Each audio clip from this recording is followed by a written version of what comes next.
We are live here in Paris for Paris Blockchain Week at the Sandbox Artverse Gallery. I'm here with Robbie Yung, CEO of Animoca Brands.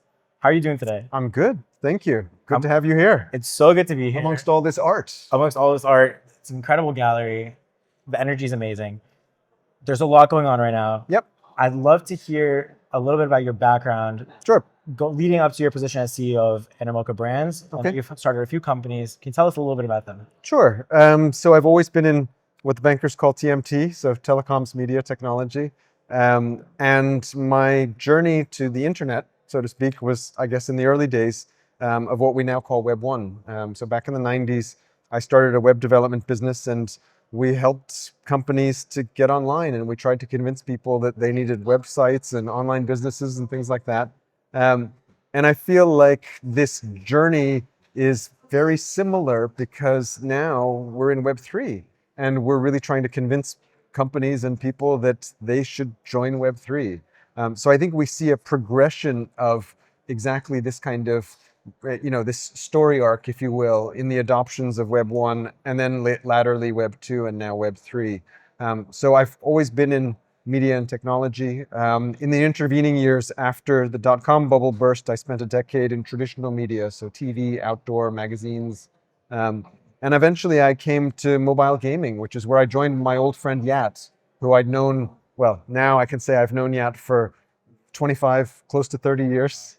Because we both started our first companies in Web 1 together in Hong Kong at the same time. So we were part of a small startup community. We got to know each other then.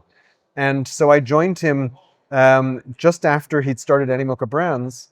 And the idea of mobile gaming really sparked my imagination because it was kind of the culmination of lots of other things that I'd done before.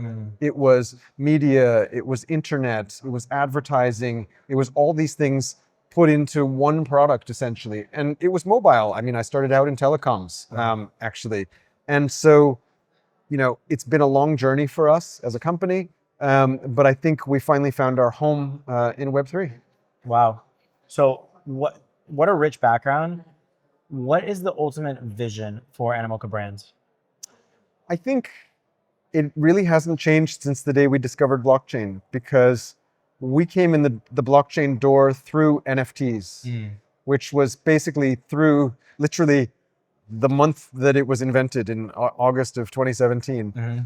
And we came in through that door because for us as game makers, we understood the power of creating a digital item that you could own, because that's all we do in games is we make content and people can own and people buy stuff, but they didn't really own it. Right. So that was our vision. Now, fast forward 8 years, and that vision has expanded a lot, right? Because gaming is now only a very small part of our business. We do institutional finance. We do lots of other things in Web 3. We're 550 companies deep in our investment strategy. But the one thing that remains the same is it's about digital property rights. It's about being able to own digital stuff, and also about the network effects that ensue from that ownership. So the idea that when you own stuff that's tokenized, you can then partake in the network effects of all that stuff you own, which in Web 2, you don't get to avail yourself of. Absolutely. With all that's happening with tokenization, real world assets, what role is that playing in kind of where we're at right now? Sure. So I think that is, it's obviously a very strong narrative for this year, because a lot of the people who started that journey of thinking about how to tokenize real world assets are just coming into their own now, because those projects are getting traction, they're getting financed, they're starting to demonstrate product market fit. I think the idea of real world assets is kind of divided into two camps. One camp, which is actual real assets, meaning physical stuff, whether it's commodities or real estate or something like that, and what the financial services industry calls real world assets, which is stocks and bonds and things that are actually paper, if you will. Yep. But both are moving ahead full steam. And I think it's one of the most exciting areas because unlike more esoteric, types of tokenization, pure tokenization, this is an area that I think is very straightforward and very simple to explain to your everyday non-technical user, Right. why this makes sense to have some type of a digital version or a digital twin or a digital reference to a physical asset because of your ability to track and trace it and trade it and et cetera. Right. I'm really curious. I mean, you've been an advocate of the open metaverse for quite some time now. Yep. First of all, I'm really curious to know what that means. And then in addition to that, I'd be curious what everything you just spoke about, how that plays into this open metaverse. Sure. So the idea behind the open metaverse is basically that the key word is not metaverse, but it's open. Because as Web3 natives, we feel like the power of Web3 is in the fact that it is based on an idea of not just being decentralized, but being open source. Because all the best software innovations that we've seen in the last 2-3 decades have all been open source, right? And we think that that's a really key component of it. You look at AI. DeepSeek came and shook up the entire world of AI with what's essentially an open source model for doing something that, until they revealed what they were doing, the world was convinced you needed trillions of dollars thrown at massive, computing power to do. And so I think open source is really a key to that. When we think about open metaverse, what we mean is the metaverse being our digital life, right?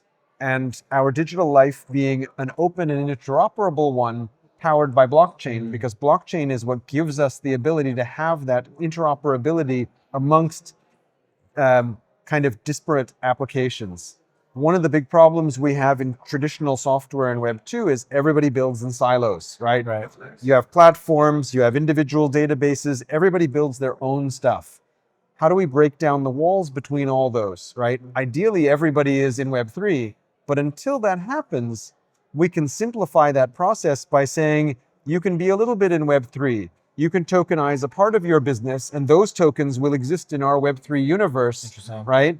And those will be interoperable, because every time you put something in Web 3, you have the benefit of the fact that it actually works with everything else in Web 3, right? So we don't all have to synchronize proprietary systems together and have all those problems that you have with Web 2.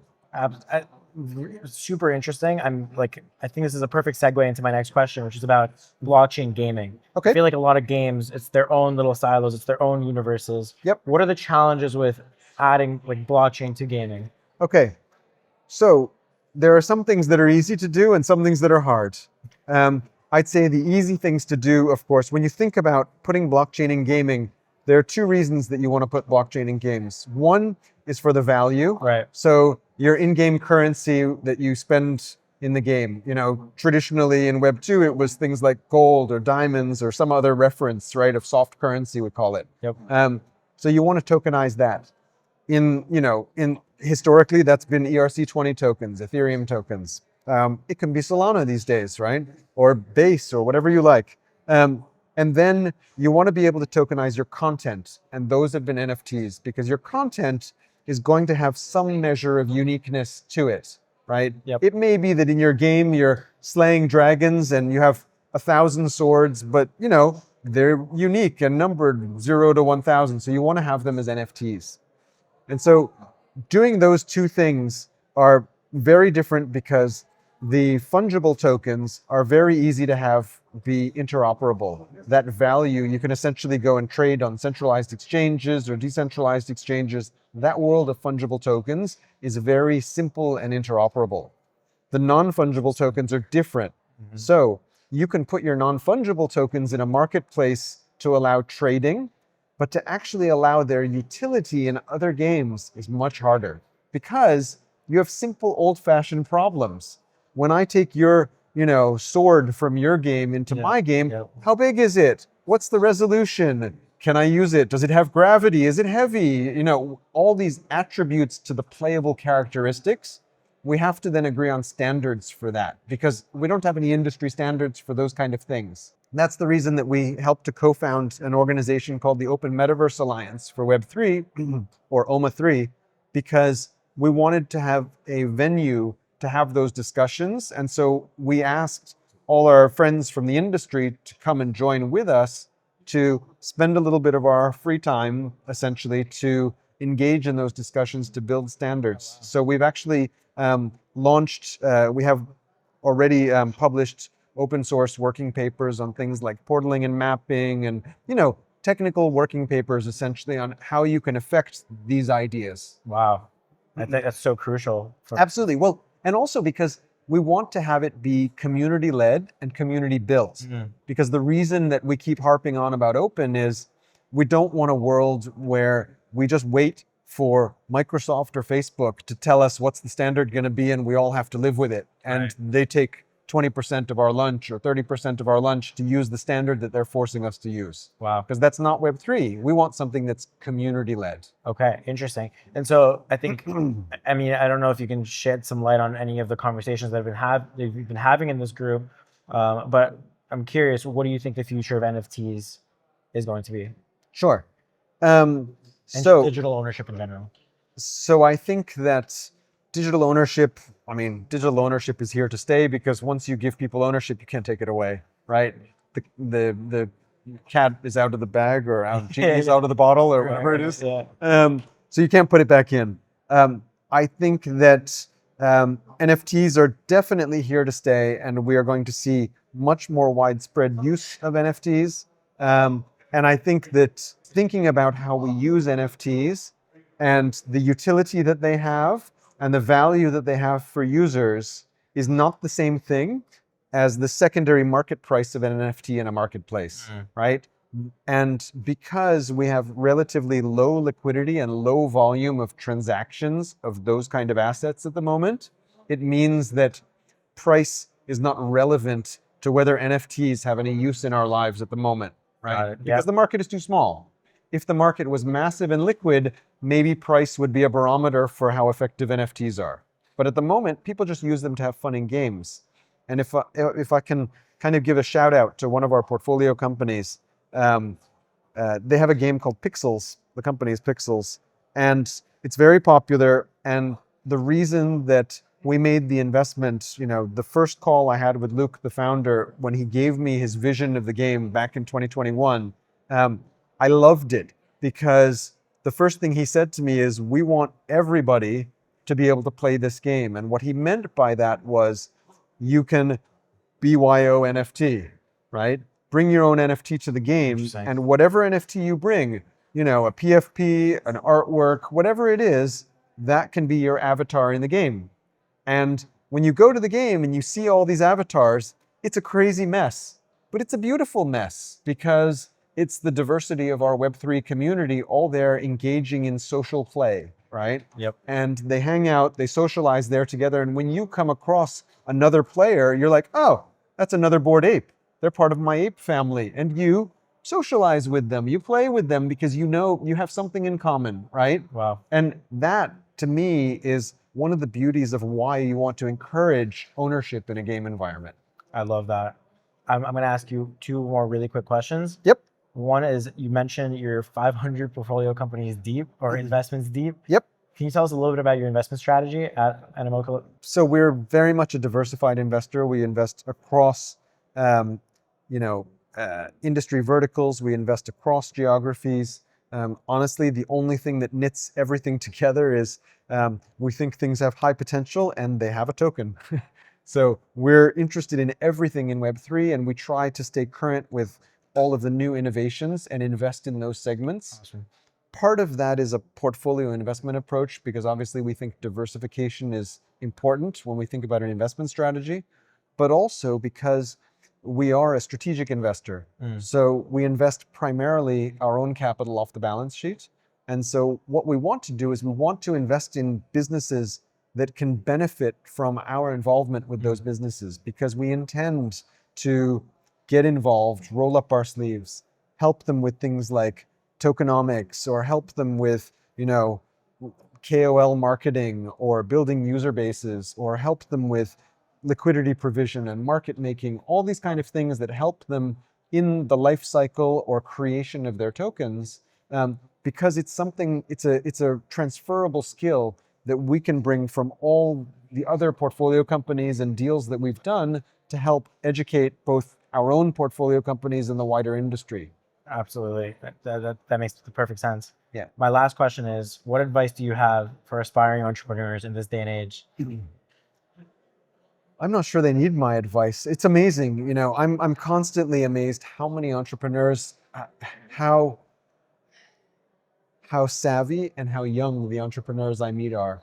I was giving a talk actually at Imperial College in London a couple weeks ago to like the Blockchain and AI Society, and these are all current undergraduates. Wow. And half of the people in the room, no exaggeration, half the people in the room were like a year into a startup they were working on.